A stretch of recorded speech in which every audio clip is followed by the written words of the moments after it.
հետևել Հայելի ակումբի եւ Անժելա Թովմասյան YouTube-յան էջերով։ Իմ հյուրն է Հայկ Նահապետյանը։ Բարև ձեզ, պարոն Նահապետյան, շնորհակալ եմ հրավերն ընդունելու համար։ Մենք չենք խոսել դեռ Միացյալ Նահանգների վերջին առաջարկների մասին, որ ուղարկել են եւ Կիև եւ Ռուսաստանի Դաշնություն, ռուսական կողմը, երկու կողմերը արդեն արձագանքել են, Եվրոպայից եւս արձագանք կա, մենք հաղորդման երկրորդ հատվածը ամբողջությամբ կնվիրենք դրան։ Բավականին հետաքրքիր է, հերթական շոուն է, հերթական, չգիտեմ ինչն է Թրամփի կողմից, թե այստեղ կա որոշակի լրջություն, թեպետ շատ խիստ արձագանքներ նաեւ եղավ Ռուսաստանի Դաշնության կողմից եւ ոչ միայն, բայց սկզբում երևի խոսենք մեր թեմաների մասին, բրուտոսները շատ անում են, այդպես է, իշխանությունը երբ որ բանդայի ձեռքում է հայտնվում, իրենք սկսում են իրենց մեքենան շատ ակտիվ կերպով աշխատեցնել եւ ինչպես տեսնում ենք իրենց մոտ հաջողում է Սրբազան Մասաչուսեթսի թեմի Գևորգ Սրբազանը եւս ներկա էր այդ պատարագին, որտեղ պատարագի ժամանակ գիտեք որ վեհապարի անունը չի հնչում, այսինքն Պղծությունը պղծության հետևից շարունակում է, սրբապղծությունն է Տեր Տիրատուր Սարդարյանի պատասխանը Բրուտոսին, Գևորգ Սրբազանին եւ Տեր Երվանդին, ով իբրև որպես անհնազանդություն համարձակվել է չհիշատակել վեհապար Հայրապետի անունը Նիկոլի առաջ մատուցած պատարագի ժամանակ։ Եթե վարչապետը քահանային պարտադրում է սուրբ պատարագի ընթացքում չհիշատակել թեմակալ առաջնորդի կամ կաթողիկոսին, ապա խախտվում է ոչ միայն եկեղեցական իրավունքը, այլև խոցվում է եկեղեցու խորհուրդը։ Սուրբ պատարագը պետական արարողություն չէ, որտեղ եպիսկոպոսը քահանան լռեցվում է, այնտեղ լռեցվում է Քրիստոսը։ Սա աշխարհակալություն չէ։ Ահա այսպիսի բան մենք տեսանք ինչ տեղի ունեցավ երեք, բոլորը սպասում էին թե կմասնակցի թե չի մասնակցի Գևորգ Սրբազանը, Գևորգ Սրբազանը մասնակցեց եւ արժանացավ Բրուտոսյանին, որովհետեւ բոլորը հրապարակ եկավ այն թե ինչ է ընդհանրապես չնայած թե պետք է երևի կապ չունի, պարոն Նահապետյան, մտի ասեն որ ինչ մեծ բան է արել իր համար վեհապար Հայրապետը նշանակություն չունի։ Ոչ միայն իր համար, այո, որ հոգևորականի համար չի արվել։ Եվ Բրուտոսը իր քայլն արեց, սեփական հոգևոր հորը դավաճանող Բրուտոսը թաքնվում է քահանայի ետևում եւ հարցնում են թե ով է այսօր կատարած սրբապղծության պատասխանատուն։ Նա սարսափում է պատասխանել, թե ով է իր հոգևոր եղբայրներին Բագրատ եւ Միքայել Մկրտիչ սրբազաններին բանտարկել եւ հալածում մեկուսարաններում պահելով։ Փոխարենը դողացող ձայնով փորձում էր հասկանալ, թե իր գոյություն չունեցող անունը ով է փորձել պախարակել։ Բրուտոսը չի գիտակցում, որ իր անունը պախարակել է հենց ինքը եկեղեցու կանոնդին դեմ գնալով ու իրենից մարդ կերտած մեր վեհապարին դավաճանելով։ Երևի արժե նաեւ իշխանություն ԿՏՄ փորձել էր հարց ուղղել իրեն, իր վիճակը երևի արժե փոխանցել թե ինչ վիճակում էր եւ ինչ էր կատարվում այս դավաճան Բրուտոս Գևորգ Սրբազանի հետ։ Խնդրեմ։ Մարիամ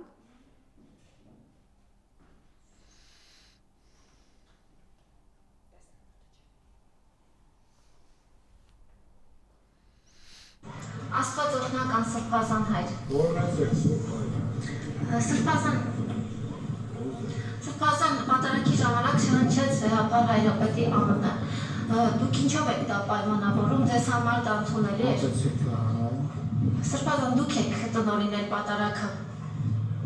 Ինչ կարող եք ասել։ Արդյոք կարգ է խախտվել թե ոչ։ Մոտեցի քահանան։ Դուք Նիկոլ Փաշինյանի այն հայտարարությունը, որ պետք է Կտրիչ Ներսիսյանը հեռանա, կիսում եք այդ հայտարարությունը, այդ տեսակետը։ Մեքենան եք տալիս այն։ Սրբազան կպատասխանեք հարցին։ Գևորգ Սրբազան կպատասխանեք հարցին։ Դուք ևս կարծում եք, որ պետք է Կտրիչ Ներսիսյանը հեռանա, ինչպես Նիկոլ Փաշինյանը։ Ինչ հոդված։ Որ հոդվածը։ Որ հոդվածը։ Որ հոդվածը, Գևորգ Սրբազան։ Սա ողորմելի վիճակը նայեք։ Որ հոդվածը, ասեք, որ հասկանանք։ Իսկ դուք ևս կարծում եք, որ պետք է ինչպես Նիկոլ Փաշինյանը ասում, Կտրիկ Չինաստիսյանը հեռանա։ Ուրեմն գրված հոդվածի պատվիրատուով եք։ Սրբազան դուք հիմա լուրջ եք դուք հիմա։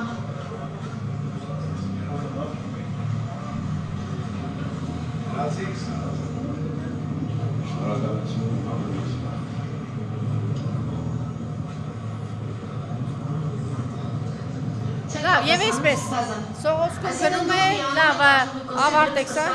եւ ոչ միայն կաթողիկոսի դեմ սկսած գործընթացի այս անձը միացավ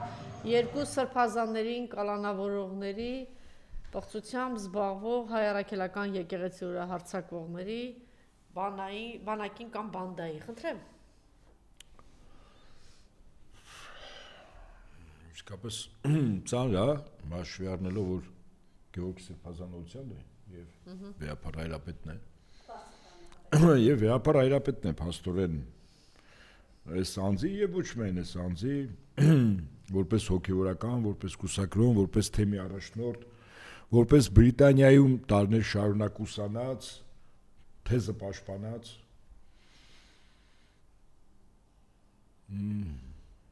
Գիտեք, տխուր է, երբ սովորական լրագրողը մի աղջնակ հարց է տալիս, սովորական հարցեր է տալիս, մարդը փախչում է։ Գիտեք, ասենք, լրագրողից կարող է փախչել։ Լրագրողի հարցերից կարող է փախչել։ Իրեն համոզի, որ ինքը բոլորից կարող է, բայց ինքը իրենից չի կարող փախչել։ Իր ներքին եսը, խիղճը, իրեն անընդհատ իրեն ասելու է, ով ես դու։ Ես ընդամենը ոչ միայն այս անձ հետ կապված, որտեվ ուշադրություն դարձրեք, իր կեցվածքը միայն իր թեմի ենթակայությամբ եկեղեցում պատարագի մատուցելու համար անհրաժեշտ քահանան մատուցելը չէր, որտեվ իրականում այդ եկեղեցի քահանան իմանալով, որ Փաշինյանը տեղ գալու է, ուղղակի արձակուրդ էր վերցրել։ Ես կարող եմ ենթադրել, որտեվ նման պատահականություններ չի լինում, եւ այդ քահանայի տեղը շատ արագ հայտնվել էր մեկ ուրիշը։ Եվ բնականաբար այդ մեկ ուրիշը նշանակել է կոնկրետ հենց Գևորգ Սրբազանը, եւ ինքն էլ անձամբ ներկա էր եղել։ Հիմա գիտեք, մարդիկ, ես այս կարգի մարդկանց, որոնք առնվազն մի քանի կարևորագույն արժանիք պետք է ունենան, առաջինը իրենց տղամարդկային արժանիքն է, անկախ ազգային պատկանելությունից եւ հավատքից։ Երկրորդ իր որպես քրիստոնյա, որպես թեմի առաջնորդ, որպես մեր եկեղեցու կարևոր թեմերից մեկի, իհարկե բոլոր թեմաները կարևոր են, կարևոր թեմերից մեկի առաջնորդ եւ ամենակարևորը որպես քրիստոնյա։ Հիմա պատկերացրեք այսպես. ինքը վստահաբար գիտի իր քայլերը ինչի համար են եւ այդ քայլերը չի սկսել այս հարցադրումից կամ այդ եկեղեցում պատարագի մասնակցությունից։ Սկսել է, երբ Հովանավանքի քահանային կարգապահական հանձնաժողովը հարց դրել էր կարգալուց անելու։ Ինքը եւ եւս մի թեմի առաջնորդ դեմ են քվեարկել։ Ընդ որում Փաշինյան կոչեցյալը ինքը մասնակցել է հենց այդ երկու թեմերի եկեղեցիներում պատարագին։ Մյուսը խոսքս Վայքի ընտրել Աբրահամ Սրբազանն էր։ Երկուսն էլ դեմ են եղել Հովանավանքի Սյոպիկ Ասատրյանին աշխարհական անունով, Ավազանի անունով հիշենք, կարգալուց անելու, այո։ Երկրորդ Գևորգ դավաճաններ են գլխից արդեն բարձր։ Երկրորդ մի նամակ է գրվել Գևորգ Սրբազանի կողմից Փաշինյան կոչվածին, որ հաշտության եզրեր եկեղեցի եւ պետություն, բայց եկեղեցի պետություն խզում չկա։ Կա պետության գլուխ բերված մի անձ, որը պետական ինստիտուտները օգտագործում է, սպասարկելով այլ երկրների ազգային պետական շահերը, ձեռք ետել իր իշխանության մնալու իր նպատակն ու ցանկությունը։ Այսքան բան հակասություն չկա։ Ոչ իրավական առումով, ոչ էլ գործնականում։ Եվ դրա լավագույն ապացույցը, երբ հոկտեմբերի 26-ին առաջին անգամ Փաշինյան կոչվածը գնաց Հովանավանք, իր հետ էր ընդամենը 3 նախարար, 3 կառավարության անդամ ու վերջ։ Սա ինքնին ցուցիչ է։ Եվ հիմա եթե վերադառնանք մեր բուն խոսակցությանը, ես Գևորգ Սրբազանի եւ այլ սրբազանների, այլ հոգեվորականների, մեր եկեղեցու ծառայողների, որոնք կարող են նաեւ հոգեվորական չլինել, բայց սպասավոր լինել, ընդամենը մի բան եմ ասում, որ եթե իսկապես իրենք իրաց բնույթով էությամբ գործերով քրիստոնյա են, իսկ քրիստոնեությունը մեռած հավատ չի։ Գրված է. հավատը առանց գործերի մեռած է։ Գևորգ Սրբազան, քո գործերը ինչի մասն է խոսում։ Քո մեռած հավատի։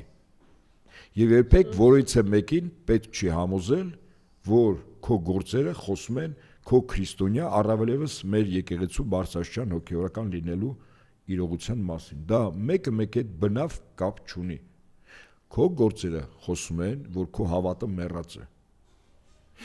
Եվ ամենակարևորը, եթե որոշ որպես հոգեվորական արդեն մեռած չի, եթե գնացել է։ Ես որպես քրիստոնյա եմ ասում, որպես քրիստոնյա։ Որ 3 սրբազանի այսօր փակված է պահում։ Որպես քրիստոնյա։ Երկրորդ, երբ ինքը նամակ է գրում Փաշտյան Նիկոլին ինչ որ հաշտության եզրեր գտնելու համար։ Օրինակ ինքը մտածում է, որ միաժամանակ բանտում են 3 թեմերի առաջնորդներ Հանիլյանը։ Ավելին բանտում է այդ 3 թեմերի առաջնորդներից մեկը, որ իր հետ տարիներ շարունակ խիստ մտերիմ եղել սկսած, ինչպես ասում են, ուսանողական ճեմարանում սովորելու տարիներից։ Այդ ընտանիքի հետ, այդ անձի մոր ձեռքից հաց ա վերցել, դրած հացը եւ իր խորին երախտագիտությունը երբ Մկրտիչ Սրբազանը հիմա պատկերացնում եք ինչ աբիժնիկ, ինչ ողորմելի ա եղել, որ եկեղեցու համար այսպիսի դաժան ծանր, երբ որ եկեղեցին իշխանության կողմից բռնազավթված, հա, իշխանությունը բռնազավթված թշնամու ուժերի կողմից հարձակման է ենթարկում, ինքը անցնում է նրանց կողքը, ինքը անցնում է իր 2 եղբայրների 3 եղբայր սրբազաններին այսօր խոշտանգվում են բանտերում այդ պայմաններում եւ ինքը շատ լավ գիտի առողջական իր ծանր խնդիրներ ունեն եւ Բագրատ Սրբազանը եւ Միքայել Սրբազանը եւ այսօր այսպիսի հարցակում հայ վեհապարի նկատմամբ հայ առաքելական եկեղեցու նկատմամբ եւ ինքը դառնում է դրա մասնակիցը Դավաճան հիմա գանք մյուս իմ դիտարկմանը իմ մյուս դիտարկումը հետեւյալն է Այս անձինք, որոնց հավատը մեռած է, այսինքն իրականում հավատ չկա, որտեղ գործերն են դրա մասին ցույց տալիս։ Ինքը մտածում է, քանի որ գրված է ոչ Աստծուց վախ ունեն, ոչ մարդկանցից ամոթ։ Եվ այդ մարդկանց մոտ, այդ կարգի մարդկանց, անկախ նրանից ինքը հոգեվորական է թե աշխարհական է, թե ինքը իրեն քրիստոնյա է համարում եւ եկեղեցու զավակ, իրենց մոտ փաստացի Աստված մի զառամյալ բանականությունը կորցրած վատ տեսողությամբ, վատ լսողությամբ, վատ խոսքով մի ծերուկ է կողքի սենյակում, որին ուղղակի կարելի է խաբել։ Միևնույն այդ մարդը կողքի սենյակում որից է բան իրավիճակի վրա չի ազդում։ Իրենք այդպես են մտածում, թեև Տերը ցանկացած մարդու համար դեռևս չծնված ասում է, որ ինքը գիտի այդ մարդու մասին մինչև ծնվելը։ Դուք պատկերացրեք։ Այսինքն այս մարդիկ նորից եմ ասում, իրենք Աստծո հետ ըստ իրենց տուն-տունիկ են խաղում։ Այ կողքի սենյակում այդ ծերունի նստածը կարելի է խաբել, no problem։ Բայց ամենակարևորը ես հորդորում եմ բոլոր հոգեվորականներին, որոնք միգուցե ես չեմ բացառում վարկաբեկիչ նյութերի ճնշման ներքո ներառալ նաև այդ մտրակն է, բլիթն են առաջարկել, այսինքն գայթակղություն, որ լավ կլինի, որ եթե դուք ունենաք այսպիսի կեցվածք, այս մարդիկ հասկանան, վերջին հաշվով, թե իսկապես հոգու խորքում դուք ձեզ քրիստոնյա եք համարում, հիշեք, մի փոխեք երկնային մի փոխեք երկնային արքայության բանալիները ավտոմեքենայի եւ տան բանալիներով։ Վերջին հաշվով քրիստոնյայի կյանքի իմաստը երկնային արքայության, այսպես ասենք, հա, մի քիչ ժարգոնային ասեմ, վիզա աշխատելն է։ Այսինքն քո արած գործերով դատաստանի ժամանակ դու իմանաս որտեղ ես գնում։ Հիմա եթե իրենք երկրի վրա իրենց արած գործերով այդ բանալները փոխել են մի թանկարժեք մեքենայի, մի բարեկեցիկ լավ բնակարանի եւ վայելքների մեջ ապրելու այսպես իրավիճակին, ապա վստահաբար եւ երկրի վրա ձեր անունը արդեն գրվում է ձեր արած գործերով եւ երկնքում է գրվում։ Ես այսօր պատահաբար մի փոքր տեսանյութ էր Հովանա վանքի քահանան էր քայլում երկու թիկնապահով հետևը կանգնած, որոնք այդպես չսափրված էին, մի քիչ ավելի որ զավթել է եկեղեցին։ Նախքին քահանան, այո։ Ստյոպիկ Ասատերյանը, այդպես ակնոցները ամենայն հավանականությամբ թանկարժեք ակնոցներ դրած մնում էր այդ թզբը ձերքին ասենք ՊՏ-10-նելով արա ախպեր տարբերակով սենց իրանից գո։ Լավ էս մարդիկ հայլում մեջ, ես օրինակ կարծում եմ որ դուք հայլում մեջ, երբ որ իսկապես դուք ձեր Աստծո եւ ձեր խղճի հետ խոսակ, հայլում մեջ ձեզ նայեք, անընդհատ թքեք այդ պատկերի վրա, որտեղ ուրիշ բանի արժանի չեք։ Պարոն Ապետյան, երբ որ ասում կապ չունի ինքը ինչպես է մարդկանց փորձում մանիպուլացնել։ Օրինակ, այդ նույն Հովանավանքում 3 քաղաքացի Հայաստանի Հանրապետության գնացել էին եւ քաղաքացիներից մեկը տեսախցիկ էր կամ հերախոս էր աշխատում, ասեց մենք ուզում ենք այստեղ մկրտություն անել, ինչպես ձեզ դիմենք եւ սկսեցին հարցեր տալ։ Ողորմելի վիճակ էր Ստյոպիկ Ասատերյանի։ Երբ որ այդ մարդիկ խիստ առարկական հարցեր էին տալիս, այս մարդը բա դու գիտեք sense, բա դու գիտեք այնպես եւ այլն։ Ստյոպիկ Ասատերյանի նմանները արդեն մեր եկեղեցու պատմության մեջ իրենք մնացել են։ Այդ խարանը կարող են իրանց վրայից ջնջել միայն քավությամբ, մակարումով, որի ցանկություն անգամ չունեն, որտեղ իրենք սատանայի դաշտ են մտել, այդ գայթակղությունների, իշխանության, փառքի իրենց մասին խոսելու։ Այդ դատարկ բաների։ Այսքանը։ Ասում են թե ինչպես կարողացավ ժամանակին Հիտլերը այդքան մարդ իր շուրջը հավաքել, ասում են պետք չի որ մեկի բացատրություն գտնել էլ իրենք այդ ները սպունգի պես իր նման ներերին քաշում է։ Հիմա մարդը Արցախ հանձնող, Արցախը սովի մատնած հետո միայնակ թողնող, հայաթափող, Արցախը Ադրբեջան համարող, այս անձը որ ասում է կտանեմ նկուղներով, կծեփեմ, կփռեմ, չգիտեմ, այս մարդը հիմա ոչ պետք է շատ զայրանալ, ես ճիշտ ասած 3-4 տեղից չէի գտնում։ Իրանք իրար գտել են, այդտեղ ոչ մի բան չկա, կարծում եմ ոչ էլ պիտի ասենք մեր հոգևոր բանը շատ ծանր տանի էս ամեն ինչը։ Ի վերջո նաև համաձայնեք երևի պարոն Ապետյան, որ այս գործընթացը նաև մաքրման գործընթաց է, որ սրիկա, տականք, դավաճան, հուդա, բրուտոս տեսակները մաքրվեն։ Հենց այնպես ոչ մի բան չի լինում, այս մարդը իր մեջ ուրեմն աբիժնիկ, չար, ողորմելի, տականք, ուտողուրացող, անշնորհք, չգիտեմ, այդ բրուտոսը իր մեջ ինքը եղել է ուղղակի հարմար պահը եկավ եւ դրսևորվեց։ Լավ է որ դրսևորվեց եւ եկեղեցին կմաքրվի։ Հիմա հակառակ բանը կա։ Իսկ ասում են, եթե եկեղեցուն վերջում մնա 2 սրբազան եւ վեհապարը, թող մնա։ Եթե իրենք են իրական, եթե պիտի 2-ը մնա, թող 2-ը մնան։ Ես վստահ եմ, եթե մեր պետությունը մնա, այդ ամեն ինչը վերականգնվելու է։ Մեր խնդիրը հիմա ամեն գնով պաշտպանել հայ առաքելական եկեղեցին, վեհապարին, կաթողիկոսին ամեն գնով պաշտպանել եւ պաշտպանել մեր պետությունը։ Մենք եթե ունենանք, նորից եմ կրկնում, այդ մաքրամաքուր, ամուր կանգնած հոգևոր մեր վեհապարին եւ սրբազաններին, եւ հոգևորականներին, ուրեմն այդպես էլ պիտի լիներ։ Իրանց վրա նորից պիտի հենվենք ու նորից հայ առաքելական եկեղեցին իրենց վրա պիտի հենվի եւ նորից ոտքի կանգնի։ Մեր խնդիրն է այս տականքներից ազատագրվելը։ Տականք իր տականքին կգտնի, հիվանդանոցում է կգտնի, եկեղեցում է կգտնի, ամենտեղ կգնա իր նմանին կգտնի։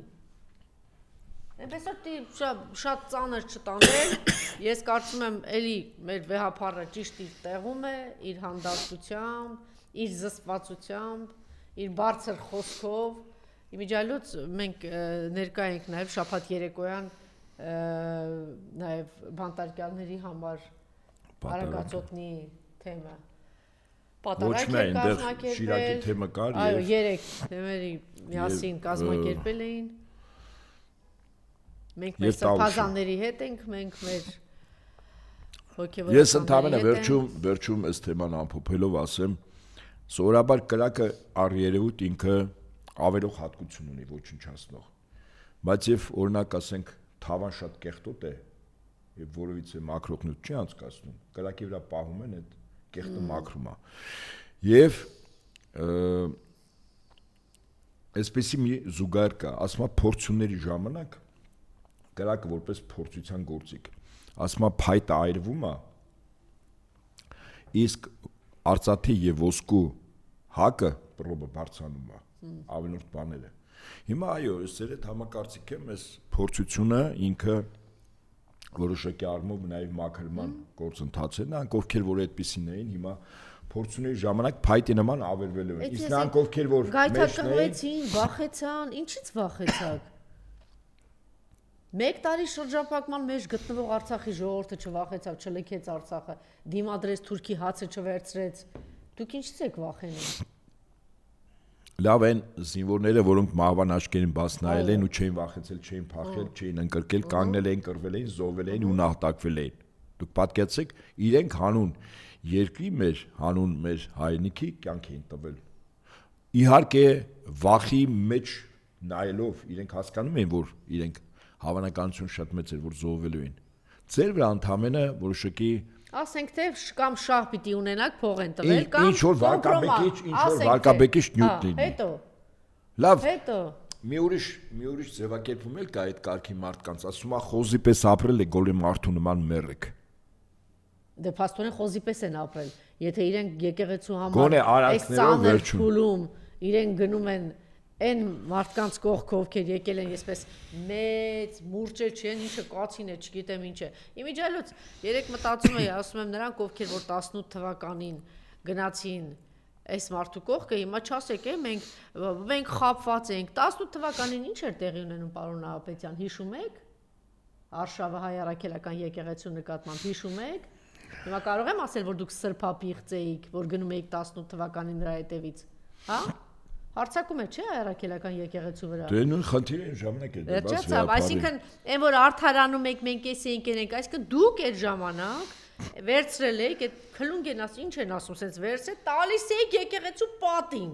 ավիրում եք։ Այդ մի հատ է ձեր սրտին էիք, է տալիս, որ եթե դες հոգևոր ինչ որ բան կա, ձեր գլխին էիք տալիս եք, ավիրում եք, հետո մի հատ հետո 21 թվականից հետո այդ որ գնացիք էլի իր հետևից ինչ էիք անում, նույն կերպ բռնած խփում էիք, չէ, եկեղեցու պատերին։ Հիմա այս մարդը ինչ է անում։ Այս սրբազան ես կարծում եմ սան պիտի կարգալույց անել եւ բացարձակ չմտածել դրա մասին, որ պիտի հիմա վերջում մնա երկու սրբազան կամ մեկ թող մնա մեկ սրբազան։ Ի՞նչ է պատահում։ Նախ երկու սրբազանների ներկայությամբ խոսքս Աբրահամ սրբազանի եւ Գևորգ սրբազանների ներկայությամբ իրենց թեմի պատարակիչ քանան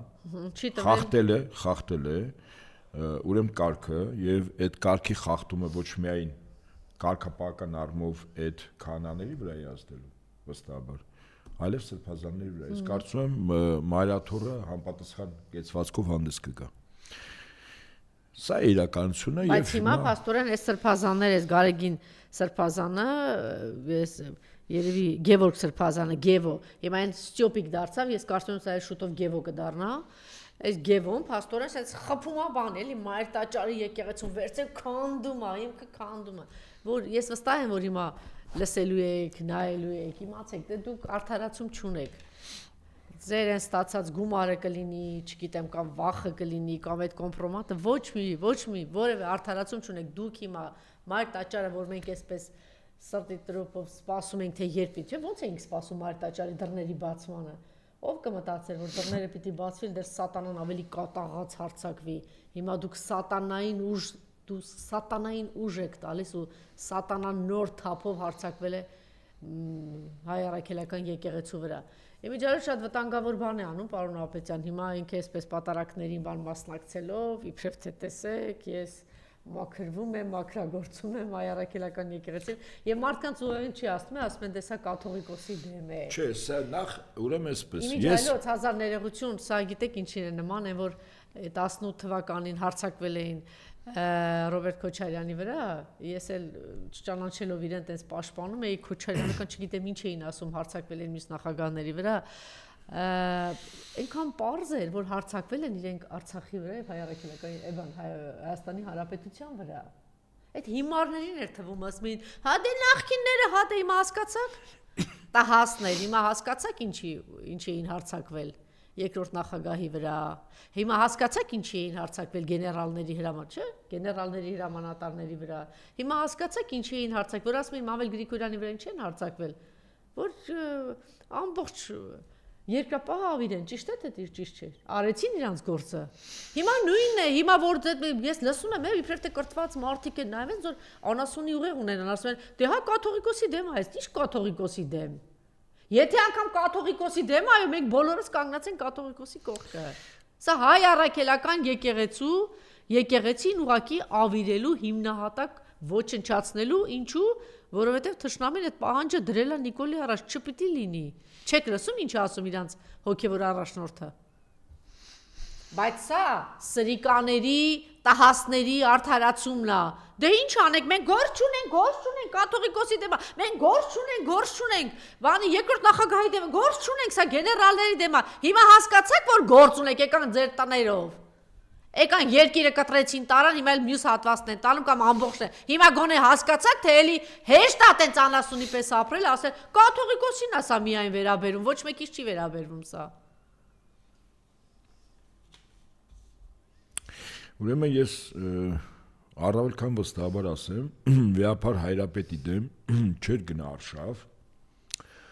որովհետև Վեհափար Հայրապետը երկու կարևոր, շատ կարևոր մեր երկրի այսօրվա եւ վաղվա համար շատ կարևոր կեցվածք է դրսևորել։ Ուրեմն առաջինը 1915 թվականի ցեղասպանության զոհերը մեր եկեղեցու կողմից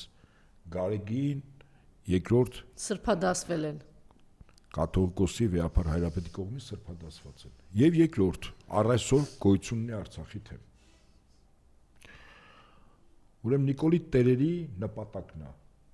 քանի որ ակնհայտ է, որ ցեղասպանությունը եւ Արցախի թեման պետք է փակվի, Վեհափար Հայրապետը ինքը այն փարոսներից մեկն է, որը միշտ գործնականում գետնի վրա վառապահում այդ երկու թեման։ Հիշեք ինչ այդ Շվեյցարիայում, դրանից հետո գժվեցին, չէ՞, որ գերիների թեման, Արցախի թեման բարձրացրեց։ Հիմա հասկացաք, որ ինչի համար է, ոչ թե անձի դեմ է։ Ցեղասպանություն, ես նորից եմ կրկնում, առավել քան վստահաբար եմ ասում ձեզ, ցեղասպանություն եւ Արցախ։ Եթե Վեհափար Հայրապետը որևիցե ձևով կեցված չդրսևորեր այս երկու արդյունքը, ընդ որում այդ թունայ միջազգային հարթակներում Վեհափար Հայրապետի դեմ որևիցե արշավ չէր սկսել։ Սա սկսեց Շվեյցարիայի Բեռն քաղաքում հայտնի ելույթից հետո։ Կներեք ինձ։ Եվ հետաբար այստեղ Վեհափար Հայրապետը ոչ թե իրականում թիրախ է, այլ թիրախ է հայոց Հայրապետը, որի կեցվածքը ոչ միայն Հակոբյանի, Թուրքիայի եւ Ադրբեջանի պահանջներին, այլև խոչընդոտ է գործնականում եւ գետնի վրա։ Եվ այդ խոչընդոտը կարող է ծավալվել, տարածվել, առավելևս որ օրինակ նույն Շվեյցարիայի Բեռն քաղաքում քրիստոնյա համայնքն է, չէ, աշխարհի հավաքվել եւ նման կեցված դրսևորել եւ հայտարարություն իհարկե դա ձեռք չի տալիս ոչ Թուրքիային, ոչ Ադրբեջանը, որտեղ մեկը Ադրբեջանը իր համար սկզբունքորեն շատ կարևոր է Արցախի թեման ընդհանրապես փակվի,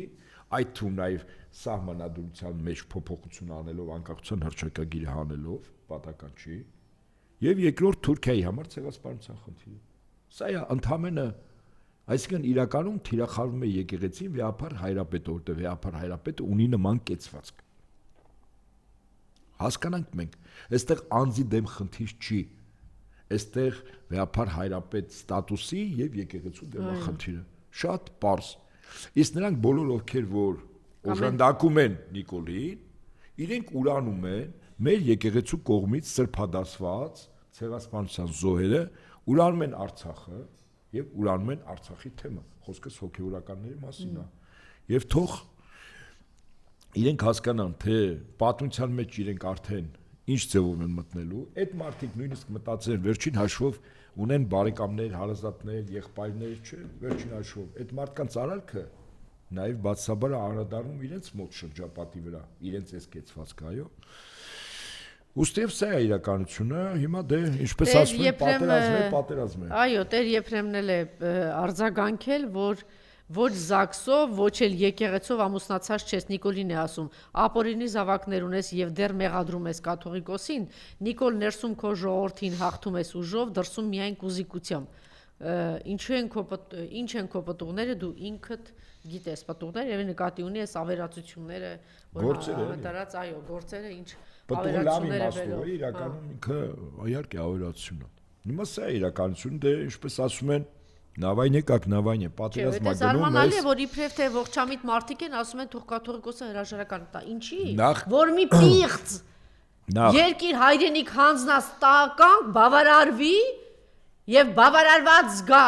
Ալիևը, Էրդողանը, իրանց հոգեվոր առաջնորդը, որ սես նվաստացնում են հայ ժողովրդին։ Հոդուք հիմար չեք, չեկա իբր նայում ես, իբր ողջամիտ մարդիկ են կա, թող դե կաթողիկոսի խնդիրն է, դե կաթողիկոսը, չգիտեմ, թող հրաժարական տա, դե թող կաթողիկոսը իմիջիալը Սարգիս Ավետիսյան, օրինակ ինչ եք անում հայ առաքելական եկեղեցու համար։ Ինչ եք անում, շատ հետաքրքիր է, ես հիշեցի այդ գործին, այստեղ շատ հաճախ էր գալիս։ Ամբողջ օրը ասում էր հայ առաքելական զանգերը հնչեցնի։ Զանգերը հնչեցեց, ինձ հետաքրքիր է, այդ պահին դուք այդ օրվանից այնտեղ նստացեք, պաշտպանում եք հայ առաքելական եկեղեցին։ Ինչը ինչ որ դրսևորում չեմ տեսել ես։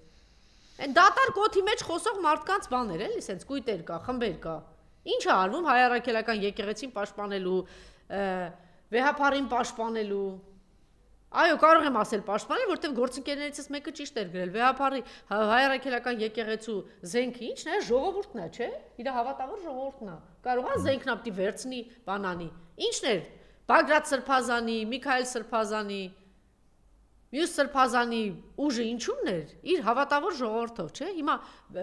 վեհապարի ուժը ինչու՞մն է։ Մեր դարավոր երկար պատմությամբ ու իր հոգևոր ժողովրդով։ Չգիտեմ, ես Հիմա փորձությունների ժամանակ է, ես նորից եմ ասում, եկեղեցու հավատավոր զավակների եւ հոգեվորականի եւ եկեղեցու ծառայողների սպասավորների ամսը փորձության շրջանն է։ Ամեն մեկը ինքն է։ Ամեն մեկը ինքն է ընտրում այս փորձության ժամանակ լինել ճշմարտության կողքին։ Այո։ Աստծո հետ, մեր եկեղեցու, մեր եկեղեցու հոգևոր առաջնորդի, թե սատանայի, ստրուկների եւ նրանց ծառաների։ Օրինակ, երեք այս Գևորգ Սրբազանը չէր ամանչում, որ այս բանդան ամբողջ իրան պաշտպանում էր։ Ինչ խոյտարակ պատկեր։ Բանդան սենց սկսել ասում է Բրուտոս մի ասեք իրեն։ Ինչի Բրուտոսին էլ կեսարը փոքրուց պահել, խնամել, մեծացրել էր ու ապշած որ դու էլ Բրուտոս, այդ առումով էլի։ Այդ Բրուտոս բառից էին ինչ որ բան արել։ Անգնավորվել։ Կռիվը գնում է, ամեն մեկը ինչին ուխտ տարել թող հավատարիմ լինի իր ուխտին եւ հավատարմորեն ծառայի գործերով։ Այո, մենք կենացնել պետք չի։ Հայ առաքելական եկեղեցու կողքն ենք եւ վեհապար հոր կողքն ենք բոլորս։ Առանց Աստծո կամքի չէր լինի ինքը չէր ընտրվի։ Հետո նրանք ովքեր որ հրաժարական են ուզում, ես չեմ հասկանում, այդ մարդիկ Աստծո հետ փաստորեն փորձում են վիճարկել Աստծո որոշումը։ Վեհապար հայրապետը օցիալը Սուրբ Հոգով։ Սուրբ Հոգով հայտնի չի մարդեն թե սատանային, դա Սուրբ Հոգով որոշումը չի փոխվում, Աստծո որոշումը։ Ես ասել եմ մեկ անգամ եւս մեզ դասողների եւ այն տարածողների համար, կրկնում եմ, հрьяաների առաջին թագավոր Սավուղը երբ Աստծո խոսքից հետ կանգնեց, մեղքերի մեջ թաղվեց, որպես օցիալ, Աստված երկրորդ օցիալին ընտրեց որպես ապագա թագավոր, Դավիթ թագավորին, որը հետո Դավիթ մարգարե, հա,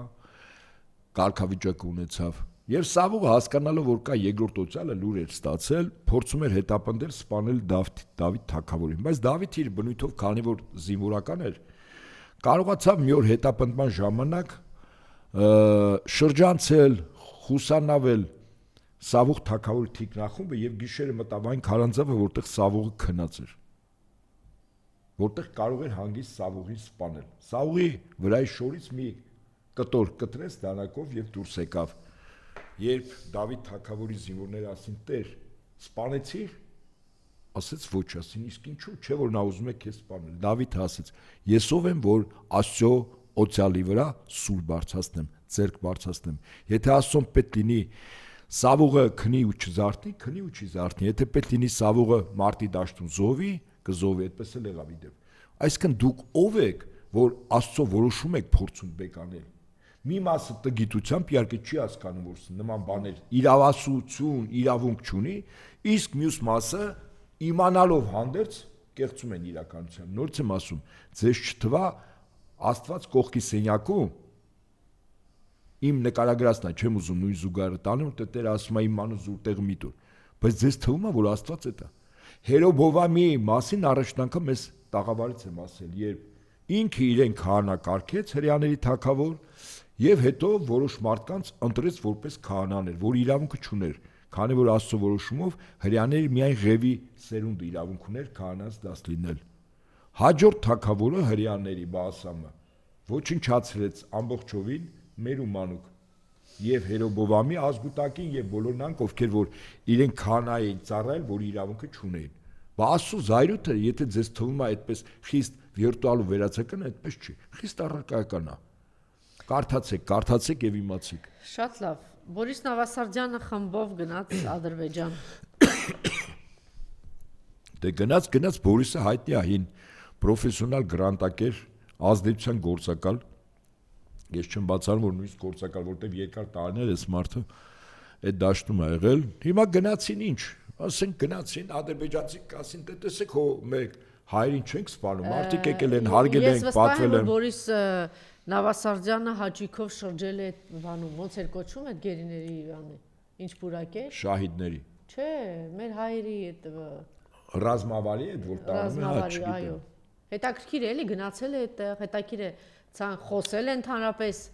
գերիների մասին, ինչ է արել, էլի էս մարդը։ Ուրիշ բան ասեմ, ես չգիտեմ մեր գերիների պահը Անժելա մի կողմ դնենք, սովորաբար պաշտոնական պատվիրակություններ որ գալիս են, անկախ այդ պատվիրակության առաջին դեմքի ստատուսից։ Լինի երկրի նախագահ, վարչապետ, թե այստեղ գրացել են պաշտոնական պատվիրակություն։ Սովորաբար առաջին գործը պաշտոնական պատվիրակության շահիդների այդ մայրուղի տանելն է, որտեղ իրենք պիտի պսակ դնեն կամ ծաղիկ խոնարհեն իրենց հայնիքի ազատագրության համար զոհված ադրբեջանցի զինծառայողների։ Կասկածում եք, որ Ասեին Նավասարդյանը իր խմբով կգնար, կասկածում եք։ Ես չգիտեմ։ Ես կարծում եմ, հայ այդ նվաստացիչ այդ բանը որ ստեղծել են, այդտեղ էլ որ տանեին, կգնային կասին։ Օրինակ մեզ մոտ որ մի ժամանակ գալիս էին բոլոր պաշտոնական կապ չունի նորից եմ ասում կարգավիճակից գնում են Ծիծեռնակաբերդ։ Սա ընդունված արարողակարգ է եւ գնացողներ գիտեմ որ արարողակարգի մեջ սա մտնում է։ Հիմա սրանք էլ իմացել են որ պաշտոնապես գնում են արարողակարգը Հայաստան երկիրն են ներկայացնում։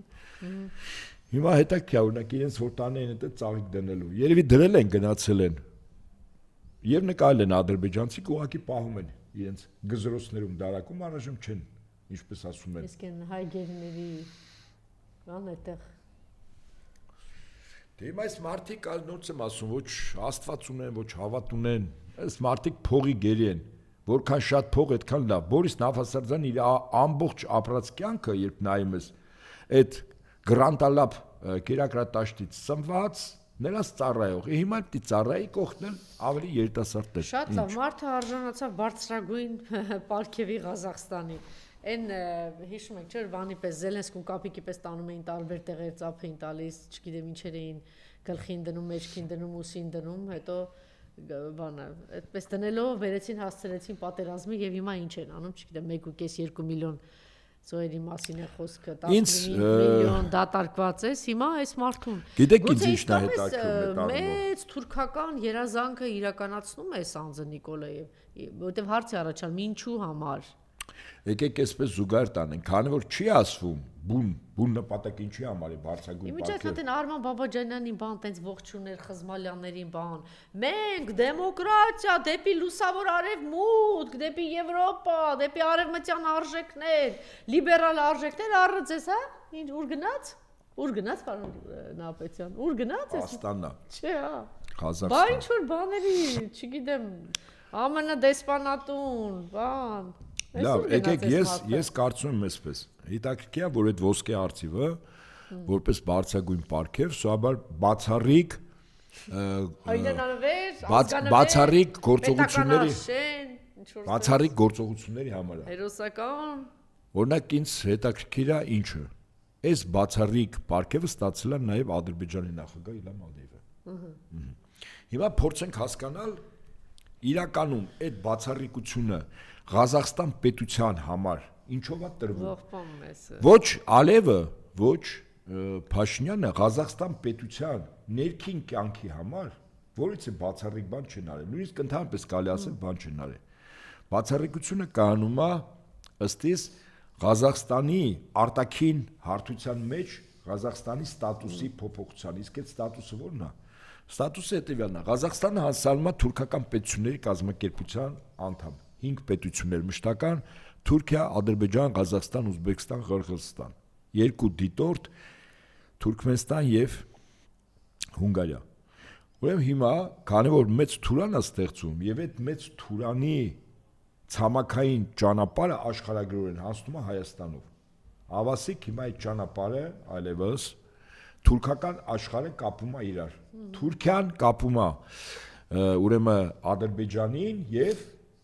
Միջին Ասիական Հանրապետությունն, այսինքն Կենտրոնական Ասիայի երկրներին, այդ թվում նաև առաջին հերթին Ղազախստանն։ Ինչու, որտեվ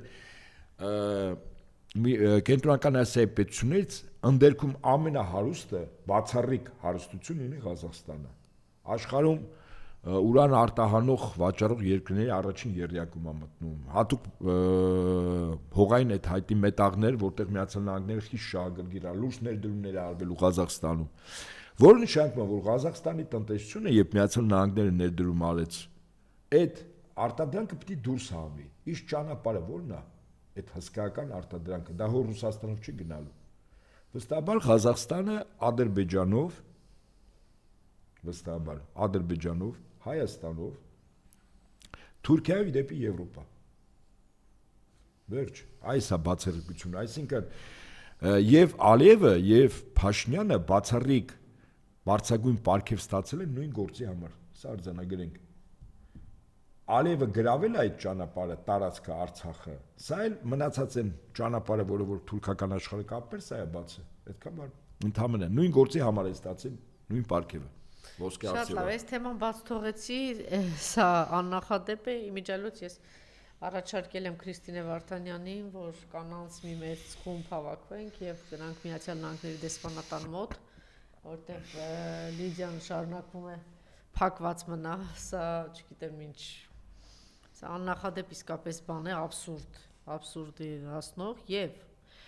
թե ինչ է տիրում քրեակատարողական հիմնարկներում, քիչ առաջ էստեղ խոսում էր նաեւ դրա մասին Զարուհի Պոստանյանը, ուրեմն պարոն Նահապետյան, պարզվում է Վարդան Ղուկասյանի պայմաններից էր խոսում, բայց դա տարածվում է բոլորի վրա, 15 մետր քառակուսի պատկերացրեք, այսինքն այստեղից էս փոքր մի հատված, 4 հոգի մնում են այդ խցում, սանհանգույցը առանձնացած է փոքրիկ, էս մի հատ ինչ որ անկյուն է վարագույրով եւ ինչ ասեմ, նեխահոտ, գարշահոտ, տենց տարածվում է։ Մի ժամանակ պարզ է, այնտեղ այն ժամ չէ քիշուր ասում էին Սամվել Կարապետյանին էլ ամռանը 60 աշճանի տակ են պահում, հետո սառեցնում են։ Այսինքն կոնկրետ խոշտանգում է տեղի ունենում այս անձանց նկատմամբ։ Եվ դա շարունակվում է։ Գևորգ Սրբազան, ապագայում Գևո, գիտես չէ ինչ պայմաններում եւ ինչ են անում սրբազանների հետ եւ ոչ միայն սրբազանների հետ։ Հիմա Լիդիանի նկատմամբ սա աննախադեպ բան է, այս տարի արդեն 11-րդ ամիսն է, 21 մահ, 1 մահ եւս արձանագրվեց, այսինքն այս մարդիկ խոշտանգում են քրեակատարողական հիմնարկում։ Իսկ նախկինում արդարադատության նախարար կլիներ, չգիտեմ, դատախազբան, ասում էին առավոտյան հələ մենք աշխատանքի չանցած դեսպանները մեր դրանը կանգնած էին, թե ինչ է տիրում քրեակատարողական հիմնարկներում ինչ է կատարում, իմիջիայլոց շարունակում են միլիոններ տալ, նախուր է այդ գումարները այստեղից, եւ եթե դուք դի միլիոններ տաք եւ մարդկանց պայմաններ շարունակեն մնալ այսպես, եւ մարդիկ խոշտանգվեն եւ մահանան այնտեղ եւ այսպես կալանավորեն այս մարդկանց պահեն, ինչի համար է այս ամեն ինչը արվում, խնդրեմ։ Ուրեմն ես ավելի գործնական ասեմ, այո, Միացյալ Նահանգների դեսպանը որպես մի երկրի, մի պետության ներկայացուցիչ, որը հրապարակավ բարձրաձայնել է, հայտարարել է, կեցվածք է դրսևորել, իհարկե երկակի ստանդարտներով, աշխարհի ցանկացած պետությունում մարդու իրավունքների պաշտպանության, այդ թվում նաև Հայաստանի Հանրապետությունում։ Ուստի եւ այդ հավաքը կարևոր է, կեցվածքը, այստեղ Լիդիանի մասին խոսք գնաց, իհարկե միայն Լիդիանը չի, բայց քանի որ հիմա Լիդիանի մասին խոսք գնաց, միակին հա, հալածվող, բանտարկված եւ պատանդար։ Լիդիան իրականում պատանդար։ Կեցված դրսևորեն, ասենք, Միացյալ Նահանգների դեսպանատան մոտ։ նամակ հանձնեն կամ կարող է լինեն մարդիկ, որոնք այդ դեսպանին փորձեն ասել դուրս եկեք Հայաստանից, որտեղ ձեր կեցվածքով է, որ այսօր Հայաստանի բանտերը լցված են, իսկ իրանց բերանները ջուր առած եւ միգուցե թելով էլ կապած է, այսպես ասենք, հա, վիրտուալ առումով։ Ավելին առաջարկեմ ես նամակ թող գրեն փաստաբանները, նրանք ովքեր իրավիճակին հաստատի տիրապետում են, այդ թվում նաեւ Զարուհի Փոստանջյանը, որ պետքարտուղարության օղակ է դեսպանը։ Թող պետքարտուղարին բաց նամակ մի քանի լեզուներով տարածեն ամբողջ աշխարհում։ Այդ թվում ոչ միայն Լիդիանի, այստեղ արդեն առաջին քաղբանտարկյանները եւ առհասարակ այո, առաջին հերթին Լիդիանը եւ մնացած սկսած Վարդան Ղուկասյան, Սամվել Կարապետյան, գիտեմ, մեր մյուս տղաները ովքեր որ այսինքն եթե առողջ մարդուն տանեն այդտեղ գցեն, առողջ մարդը չի դիմանա, բայց մարդը եթե առողջական խնդիրներ ունի, պատկերացնում եք Բագրատ Սրբազանի եւ Միքայել Սրբազանի վիճակը, Գևորգ Սրբազան պատկերացնում եք գոնե։ Ուրեմն ես առաջարկում եմ ավելի խիստ եւ առարկական լինել, իսկ այդ առարկականը հետեւյալն է՝ կեցվածք ԱՄՆ պետության եւ կասկած իսկ չունեմ, որ այդ կեցվածքը նամակը պետքարտուղարություն եւ եթե որոշ մարդիկ էլ ցանկանան, որ այս դեսպան Հայաստանից ուղակի ճամփորդների կապի դուրս գնա persona non grata, ուրեմն միջազգային ընդունված տերմինով պետքարտուղարությունը կեցվածք է դրսևորելու եւ հաշվեք, որ այն հայտարարությունը, որը որ պետքարտուղարություն է գնում, եթե դրան միանան անհատներ, հասարակական կառույցների ղեկավարներ, նաեւ կուսակցություններ, սա լրջագույն հասարակական շատ մեծ հնչեղություն կունենա։ Եվ այստեղ խնդիրը չի ամերիկյան դեսպանատան մոտ քանի անձալնելու։ Ես մեկ օրինակ բերել եմ վերջին անգամ այս տարի մարտ ամսին 30 հոգով։ Մի օրվա մեջ մեր կեցվածքը 760 հրապարակում 10 պետությունում։ Ընդ որում մենք այն ինչ որ խոսում ենք միայն հայերեն, երկրորդ լեզուն չկար։ Տարբեր լեզուներով 6-7 լեզուներով թարգմանվել տարածվել էր։ Դա համար հորդորում եմ, որ փաստաբանները առաջին հերթին եւ նրանք ովքեր որ սրծավեն կոնկրետ կեցված դրսևորեն գործով։ Շատ լավ, վերջին ինֆորմացիան, հա, Ռուսաստանի Դաշնության Ուկրաինայի եւ Թրամփի առաջարկի հետ կապված Ժնևում սկսվել էր 3 է Թրամփի խաղաղության ծրագրի շուրջ ուկրաինական եւ ամերիկյան պատվիրակությունների միջև բանակցությունները հաղորդում են ԶԼՄ-ները հաղում անելով Ուկրաինայի պատվիրակության անդամների նշենք, որ ավելի վաղ Ուկրաինայի պատվիրակության ղեկավար Անդրեյ Երմակը հայտնել էր, որ արդեն իսկ էս են հայտնի Երմակն է, չէ, որ միլիարդների թալան անցկացրել է հանդիպում Մեծ Բրիտանիայի, Ֆրանսիայի եւ Գերմանիայի առաջնորդների խորհրդականների հետ միջանկյալ մի բան, բայց կարծում եմ հետաքրքիր է։ Ռուսաստանի դեմ եվրոպական պատժամիջոցները ձախողված են։ MBC News-ի եթերում հայտարարել է ԱՄՆ ֆինանսների նախարար Սկոտ Բեսենտը։ Եվրոպացիներն ինձ ասում են, «Ո մենք ընդունում ենք պատժամիջոցների 19-րդ փաթեթ»։ Կարծում եմ, եթե ինչ որ բան անում են 19-րդ անգամ, ուրեմն այն ձախողվել է։ Մենք շնորհակալ ենք այն ամենի համար, ինչ Ամերիկան եւ նախագահ Թրամփը անում են անվտանգության համար եւ մենք մնում ենք հնարավորինս կառուցողական, իր Telegram ալիքում գրել էր Զելենսկին։ ԱՄՆ նախագահ Դոնալդ Թրամփը սոցիալում վերահրապարակել է իր որպես կայսեր լուսանկարը, դա իր աննորմալությունների շարքից է Թրամփի։ Եթե ես չեմ տեսել Եվրոպայի կողմից որևէ հակապլան ուկրաինական հակամարտության կարգավորման համար, ես չեմ տեսել Եվրոպայի կողմից որևէ հակապլան ուկրաինական հակամարտության կարգավորման համար հայտարարել է ԱՄՆ պետքարտուղար Մարկո Ռուբիոն։ Հիշեցնենք, որ ուրեմն 3 առաջ օրը Ժնևում տեղի ունեցել ուկրաինական եւ ամերիկյան պատվիրակությունների հանդիպում, որտեղ քննարկվել էր ԱՄՆ խաղաղության ծրագիրը։ Ամեն ինչ փոխվում է եւ Թրամփի թիմը լսում է մեզ, հայտարարել է Ուկրաինայի նախագահ Զելենսկին։ Քննարկումների արդյունքում ԱՄՆ եւ Ուկրաինայի պատվիրակությունները մշակել են թարմացված եւ կատարելագործված խաղաղության կոնցեպտ, նշում է Սպիտակ տան եւ ԱՄՆ առաջին տիկին Մելանիա Թրամփի գրասենյակի կողմից տարածած համատեղ հայտարարության մեջ Ուկրաինան եւ ԱՄՆ-ն համաձայնեցել են առաջիկա օրերին շարունակել ինտենսիվ աշխատանքը համատեղ առաջարկների վրա, նրանք նաեւ սերտ կապի մեջ են կմնան իրենց եվրոպացի գործընկերների հետ։ Ահա այսպիսի ինֆորմացիա է դուրս եկել, հիշեցնեմ, որ ինչ տեղ ունեցավ 3 օր առաջ, այդ փաթեթում ըստ էության ինչ կար, Ղրիմը, Լուգանսկը եւ Դոնեցկը դե ֆակտո ուրեմն ճանաչում էին Ռուսաստանի Դաշնության տարած, Խերսոնն ու Զապորոժիեից, այսպես ասած, հրաժարվեին, այնտեղ բուֆերային գոտի էր ստեղծվում, ոչ մի խոսք չկար ուրեմն սանկցիաներից հրաժարվելու մասին, գուցե դա ապագայի քննարկվելիք հարցներ, այնտեղ ինչ էին առաջարկում, այո, պիտի հրաժարվեին իրենք ՆԱՏՕ մտնելուց, միջուկային Անվտանգության երաշխիքներ տրվել, անվտանգության երաշխիք պիտի տրվեր իրենց եւ առաջին հայացքից շատ ոգևոր չէր այն իմաստով, որ պիտի պատերազմը կանգնեցնել, բայց ես հետևում էի ռուս վերլուծաբանների խոսքին, բավականին սուր քննադատության էր ենթարկում այս փաթեթը, գիտեք, որ սահմանադրության արդեն 4-5 տարածքը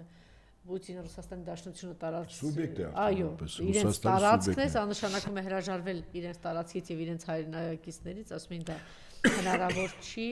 մյուս կողմից ասում են հրաժարվելուց Դուման որոշում ընդունել նախագահ ստորագրելը, այդ փաստաթղթի տակ իրենց Ռուսաստանի նախագահն է ստորագրել։ Բուֆերային գոտի ես ասել եմ, այդ 4 շրջանները Դոնեցկ, Լուգանսկ, Խերսոն, Զապորոժիա եւ Ղրիմը, բուֆերային գոտի Ռուսաստանը դիտարկում է Օդեսա, Նիկոլաև, Խարկով, Սումա, Դնոպրոպետրովսկ։ 1 Երկրորդ դենացիֆիկացիա, այսինքն այդ իշխանությունները, որը Ռուսաստան նախագահ վերջերս գնահատեց որպես հանցավոր խումբ, հաշվի առնելով այդ մեծ աղմուկը, $100 միլիոն, բայց ես կարծում եմ սա ընդհանրապես Պուտինն էլ հայտարարեց, որ ահաբեկչական պետություն է Ուկրաինան, քաղաքական իշխանությունը նստած համապատասխան բանդա է, այսինքն քաղաքական իշխանություն չկա։ Դա դենացիֆիկացիան է։ Իշխանության գլխին հանցագործ խումբ է նստած, այո։ Եվ դեմիլիտարիզացիան 600,000-ից բանակ։ Այդպես էր այդ փաստաթղթի մեջ։ Հիմա եթե մենք առարկայապես նայենք, այո, Ռուսաստան Դաշնության նախագահի Բայց Ամերիկան սրանից էլ էր օգտվում, այն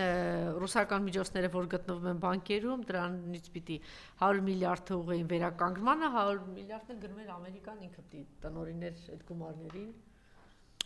Հիմա ասեմ ձեզ,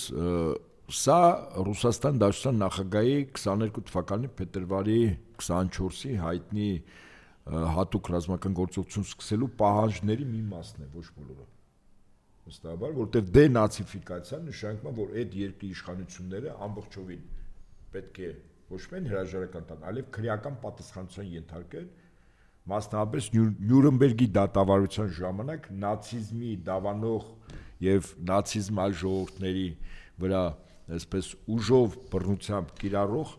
սուբյեկտները, իսկ որ Ուկրաինան կոնկրետ նացիստական պետություն, կարծում եմ որից մեկի համար կասկած չի արեցում, հաշվառնը, որ այդ պետության գոնե խորհրդանիշներից մեկը Բանդերան է, հա, նախկին նացիստական Գերմանիայի ծառայակիցներից մեկը։ Եվ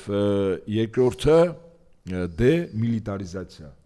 Ուկրաինան պետք է չունենա բավարար չափով բանակ, որը սպառնալիք հանդիսանա իր հարևաններին, այդ թվում եւ առաջին հերթին Ռուսաստանին։ Այդ պայմանագրում 600,000-ից բանակ է գրած, որ պիտի ունենա։ Ես կարծում եմ նախ Բրիտանիան Եվրոպային ձեռք չի տալիս, որ պատերազմը կանգնի, իրենք իրենց շահեր ունեն գլոբալիստները, խոսքս Միացյալ Նահանգների նախագահային 1 տարուց պակաս ժամանակ կոնգրեսի միջանկյալ ընտրություններ, այնտեղ պարտություն հաջորդ նախագահականում դեմոկրատների հաղթանակ, հաշվարկը սրա վրա է։ Ռուսաստանին որպես միջանկյալ տարբերակ միգուցե ձգելով ձեր տա, բայց ես անկեղծ ասած չեմ հավատում, որ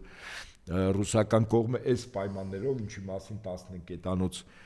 հրապարակվել է ամերիկյան կողմը, իհարկե ռուսական կողմը ասել է, որ իրենք իրազեկ են, հա, եւ պետք է քննարկեն։ Բայց եթե պատերազմը շարունակվեց, այս բանակցությունից հետո, գիտեք, ռուսական կողմը ոչ թե այդքան բարձրաձայնում է, որ գիտեք, իմ պայմանների պահանջների մի մասը չկա այդ փաստաթղթում 15 կետանոց, այլ ինքը հրաշալի գիտի, որ ուկրաինական կողմը միանշանակ մերժելու է։ Բարձր եմ ասում, որտեղ բրիտանացիք ասել են չեք ստորագրելու։ Սա նշանակում է, որ ռուսական կողմը չդիտվի որպես բանակցություններ ձախողող կամ խաղաղություն չուզող պետություն։ Այսինքն պատերազմ ուզող եւ խաղաղություն չուզող պետությունը կամ վարչակազմը դիլնի Ուկրաինան։ Եվ երբ որ Ուկրաինան ինքը չի ստորագրելու վստահաբար, այդ ժամանակ կարծում եմ ռուսական կողմը իրեն լրիվ իրան կվերապահի, արդեն զինական ամբողջ զինանոցը օգտագործել Ուկրաինայի տարածքում։ Այդ ժամանակ խաղի մեջ կմտնեն առնվազն Միացյալ Նահանգների համար էլ աուսարսափ երկու հրթիռներ, խոսքս Արեշնիկի եւ Բուրևեստնիկի մասին է։ Այն ժամանակ Ուկրաինայի ամբողջ ռազմական ներուժը ամբողջովին եւ շատ տարածք կոչնչացվի։ Արեշնիկը մեկ անգամ օգտագործեցին, մեկ հրթիռը Յուժմաշը հաշված վարկյանների ընթացքում այդ հսկական տարածքի ամեն ինչով ոչնչացվեց։ Ես պատկերացնում եմ, եթե այդ արիշնիկները այլ տարածքների վրա աշխատեն։ Էլ չեմ ասում Բուրիվեստնիկը։ Ուստի եւ բայց այն որ վերջը երևում է, ինչպես ասենք 45 թվականի մայիսին է երևում է։ Ռայխստագի վրա դրոշը բարձրացնել է։ Հերթական շոուն է եւ բլեֆն է Թրամփի զբաղեցնելու, որտեղ ինքը ներքին լուրջ խնդիրներ ունի։ Ես նկատի ունեմ, որ Ռուսաստանը հաղթելու է, խոսքը սրա մասին է։ Ամերիկան իհարկե ուզում է կռիվը կանգնացնի, Ամերիկայի ուզածը ինչը, որ գոնե այն Ուկրաինայի այն մասը, որը որ մնացել է այս կամ այն չափով, պահի, որտեվ այդ Ուկրաինայի մասը եթե պահեց իր բանակով, որոշակի տնտեսությամբ, այդ որում 11 կետի մեջ նշած էր, որ ռուսական կողմը նաև իրենց սառեցված ակտիվներ Այսինքն դուք կարծում եք Ռուսաստանի այս 4 տարածքները Օդեսա հետո շատ ավելի առաջ կգնա։ Ես կարծում եմ այսպես, Ռուսաստանը չի մերժում այս պահին Տրամփի առաջարկը, բայց ասում է պիտի բանակցենք, այսինքն կետեր կա, որ իրենց համար ցանկալի չի։ Ուկրաինան փորձելու է մերժել, որը Ռուսաստանին հնարավորություն կտա այդ մերժումից հետո ավելի խիստ գործողությունների անցնել Ուկրաինայի տարածքում։ Ռուսների համար նորից եմ ասում, այս բուֆերային գոտին խիստ կենսական է։ 1. Այդ ՆԱՏՕ-ն չլնել ՆԱՏՕ-ի անդամակցել դի երկրորդական է, որտեղ ՆԱՏՕ-ի անդամ երկրները այսօր Ուկրաինային օգնում են, կապ չունի, որ դու այդ կազմակերպության անդամ լինես, որ ռազմատեխնիկական համագործակցություն իրականացնես։ Բայց մյուս կողմից կարող է արագացնի, գիտեք, որ այնտեղ 1-2 անի կողմից դիմադրություն կա այդ միջոցները տրամադրելու, ավելի արագացնեն եւ այդ 2-3 միլիարդը հասնեն Ուկրաինա։ Ես հիմա միտքս Եվ նաեւ Միացյալ Նահանգներն թերար հրթիռները վերջնական այդպես տրամադրի։ Ես միտքս ավարտեմ, Միացյալ Նահանգների նպատակը գոնե պահել Ուկրաինայի ինչ որ մեծ մասը, որը 1 սերունդ հետո հիշեք, 1 սերունդ էլ չէ, 10 տարի հետո ինքը պոտենցիալ Ռուսաստանի դեմ եւս սրած սուր է, ինչու։ Որտեղ են երեխաները, որ այսօր 8, 10, 12 տարեկան են, որոնք ճակատում չեն, որոնք կորցել են ծնողներ, եղբայրներ, տուն, ավեր, աշխատանք։ Ամեն ինչ կապված է դրանց ինչ քարոզ է գնալու ինչ են։ Հիմա Չեչնիայում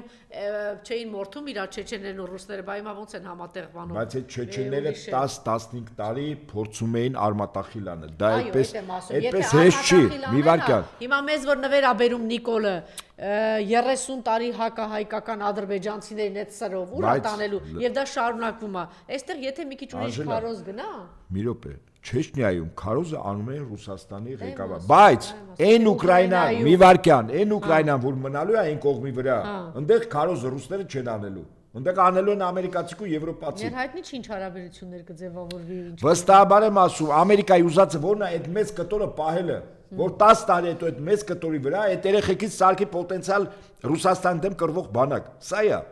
Պահպանի գոնե, որտեվ եթե հանկարծ այս պահին կռիվը չկանգնեց, Ռուսաստանը ամբողջ Ուկրաինան է վերցնելու, ասեմ ձեզ։ Ռուսաստանը ամբողջ Ուկրաինան է վերցնելու։ Դա Ամերիկան ձեռք տալիս է, Եվրոպային այսօր ձեռք տալիս է, իհարկե ոչ։ Տրամփը եւ Տրամփի քաղաքական թիմը հաշվում է, որպեսզի չկորցնես ամբողջ, ինչպես հայտնում էր, ասում էր հայտնի ֆիլմի հայտնի հերոսը Կորեյկոն, որպեսզի չկորցնես ամբողջը, պիտի տաս մասը։ Հիմա Ամերիկան ասում է մասը վերցրու Ռուսաստան, որպեսզի ամբողջը չկորցնի, որտեվ այդ ամբողջը 10-15 տարի հետո Ռուսաստան դեմ նոր սուր է սրվելու։ Եվ պատական չի չէ որ 600,000 բանակ կարա պահի։ Պատական չի չէ որ տնտեսությունը պիտի վերականգնվի։ Պատական չի չէ որ ՆԱՏՕ-ի անդամ երկրները կարող են օգնել, արգել չկա, ոնց որ հիմա են օգնում, վաղնել են օգնելու։ Եվ դա համար պետք չի ՆԱՏՕ-ին անդամակցել։ Ես կարծում եմ, սենց Ռուսաստանի քաղաքականությունը այսօր այդ հարցում հետևյալն է։ Ինքը Տրամփի առաջարկը ասում է մենք չենք մերժում, մենք ողջունում ենք, մենք կքննարկենք։ Իսկ Ուկրաինան ինքը ասում է ես մերժում եմ։ Որպեսզի Զելենսկին չմերժի այդ հայտնի կոմպրոմատների պատմությունը ամերիկացիք ջրերս հանեցին 100 միլիոն, բայց դեռ միայն 100 միլիոն չի, եվրոպացիք այդ միլիարդներ են լափել։ Նույն Զելենսկին իր թիմը եվրոպացի Կայա Կալաս եւ այլն, այդ բոլոր այդ գործակների մեջ են։ Այսինքն Ամերիկան գոնե այսօր փորձում է ինչ-որ մի մասը տա ռուսներին, որ մյուսը պահի։ Եվրոպացիք ասում են չէ, պատերազմը գնալու է 1 տարի, 2 տարի։ Ուկրաինացի միջև վերջին ուկրաինացի զինվորը պատերազմ, ինչու՞։ Որտեվ 2 տարի հետո Ռուսաստանի դաշնությունը ըստ իրանց չի հաղթելու, ինչ որ տարածքներ վերցնելու է։ Բայց որը կլինի պատճառ, որպեսզի Տրամփը չընտրվի, որպեսզի դեմոկրատները հաղթեն հանրապետականներին։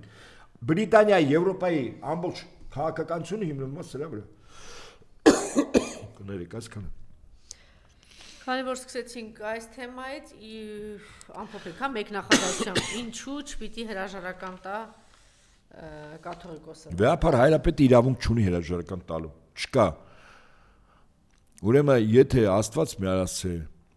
մեր 4 նվիրապետական աթոռներից որից է մեկի, խոսքը միայն Էջմիածնի չի, եւ ես մի օրինակ բերեմ, Պոլսո հայոց պատրիարքը arczepiskopos Մուտաֆյանը, վատառողջ էր, ունակ չէր իր պարտականությունները կատարել, բայց կարգավիճակով ինքն էր պատրիարքը, կար տեղապահն էր գործեր անում, եւ հետեւաբար մարդը ֆիզիկապես եթե ներկա է ինքը կապ չունի նույնիսկ առողջական վիճակնությամբ, կարգավիճակը իրենն է, Աստծո որոշումը մարդը չի կարող փոխել, իսկ վեհապար հայրապետը օցիալը, այսինքն Աստծո որոշումով, Սուրբ Հոգու որոշումով, որից մեկը իրանք չունի բեկանել, ասում եմ, առողջականը շատ վատ է, տեսականորեն, Աստված մեր վեհապար հայրապետին երկար տարիներ կյանք տա, իդեպ օրինակ բերեմ մեր Վրաստանում, հարևան Վրաստանում, իրենց հոգևոր առաջնորդը Զարամյալ, բավականին մեծ տարիքով եւ ունակ չի առողջական թույլ չի տալիս, որպեսզի եկեղեցու գործերը վարի։ Ինքը կարգավիճակով ինքն է վրաց եկեղեցու հոգևոր առաջնորդը, բայց կա տեղապահ։ Այնպես որ վեհապար հայրապետը չի տա, իրավունք չկա եւ ես համոզված իմ ներքին համոզումն եմ ասում։ Վրացի ժողովուրդը ոնց պաշտպանեց իր եկեղեցին։ Եվ համոզված եմ, որ վեհապար հայրապետը ներքին համոզումն է, չկա նման բան։ Հետաքրքիր է, ինչ լոլոներա խոսել, եթե ունեք սա սղագրած հենց հիմա է, Պապիկյանը Ալեն ասել էր, չէ՞ որ դեռ 110 քառակուսի կիլոմետր ադրբեջանական տարածք, այսինքն Հայաստանից էլ պետք է մի 110 քառակուսի կիլոմետր տան։ Այն 1000 քառակուսի կիլոմետրը, որ արդեն վերցրել են Հայաստանի Հանրապետությունից, դրա մասին խոսք չկա։ Ինչ որ բան ասել է, թե ինչ որ լոլոների շարք։ Պաշտպանությունը արտացոլում է մեր երկրի սուվերեն տարածքը պաշտպանելը, ինչը շատ ավելի լավ ու ճիշտ տերմին է, ճեպազրույցի ընթացքում ասել է Պապիկյանը, Փաշինյան հայտարարության թե մեզ հիմա ոչ թե մարտունակ բանակ է պետք, ես ուրիշ հարց էի տալու, ինչ ուղարկեցիք ին։ Դե կարող եք, չէ՞, ընթացքում լսել, ինչև է լավ, կլսենք հաջորդ հաղորդմանը, խոսենք սրա մասին։ Շնորհակալություն, պարոն Ապիցյան։